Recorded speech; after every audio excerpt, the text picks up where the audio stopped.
The restaurant was perfect.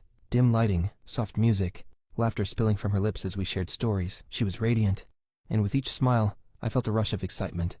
I was captivated by her warmth and charm, and the chemistry between us felt electric. After dinner I suggested a walk. The night air was cool and the moon cast a glow over everything.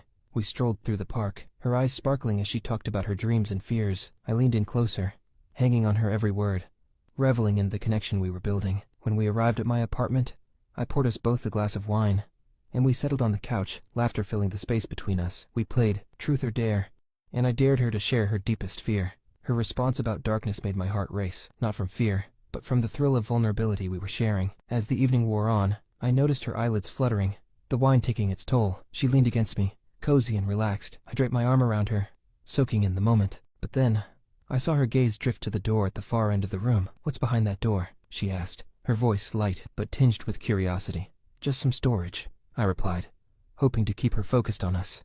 "Can I see?" she pressed.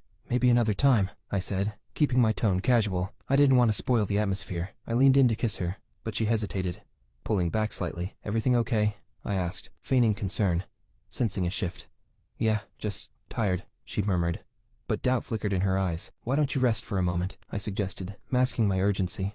"I'll grab something from the kitchen." As I moved toward the kitchen, I glanced back. She stood by the door, curiosity pulling her in. I felt a knot form in my stomach. I needed to distract her.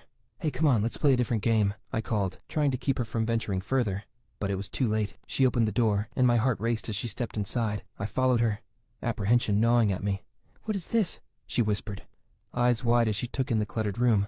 I stepped closer, a smile on my face, hoping to steer her back. "Just some old things I've collected," I said lightly, but I could see the uncertainty in her eyes. She took a step back, realizing the atmosphere had changed.